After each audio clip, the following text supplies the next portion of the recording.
Magandang araw po sa inyong lahat.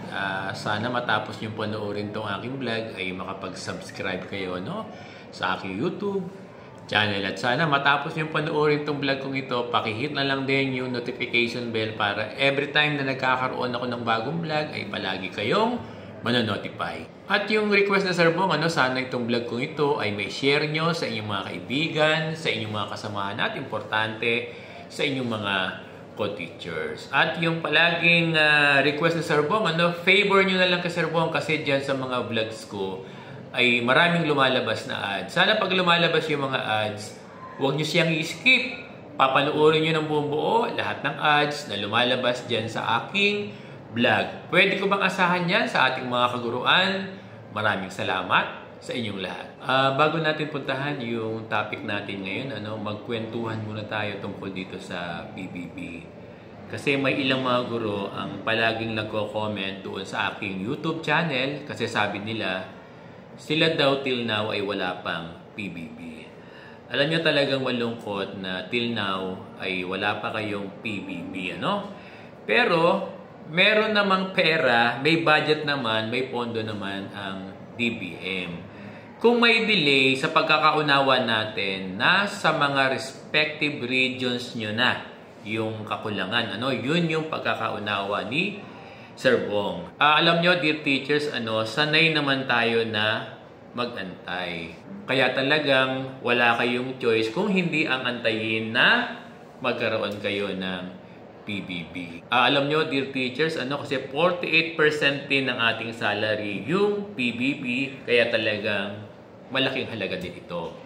May mga guro na nagtatanong, medyo late na yata yung sagot ni Sir Bong, Ang concern nila, bakit daw sila nagsa-Saturday class? Tama raw ba yung principal nila na mag-implement to conduct face-to-face Saturday classes?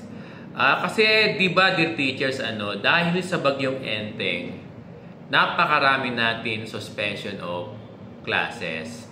Kasi kapag may suspension of classes, wala tayong face-to-face classes sa paaralan. And actually, base sa DepEd order, even yung online classes din ay automatic canceled kung may bagyo at may rainfall warning na orange or red.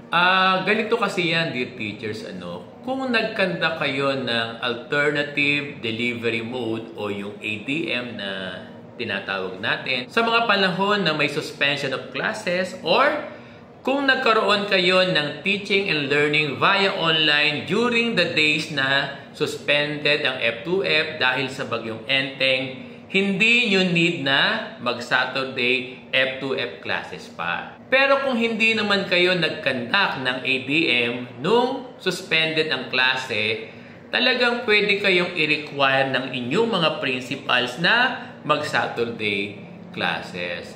Alam nyo, dear teachers, kasi may number of days ang bawat quarter na dapat natin na ma-achieve at may required learning skills na dapat maituro sa ating mga learners. Alam nyo, dear teachers, kung hindi tayo mag-i-employ ng measure para makakope doon sa mga araw na nawala at doon sa mga lessons na na-miss ng ating mga learners, ang kawawa dito ay yung ating mga mag-aaral. Sana ay nauunawa nito ng ating mga guro.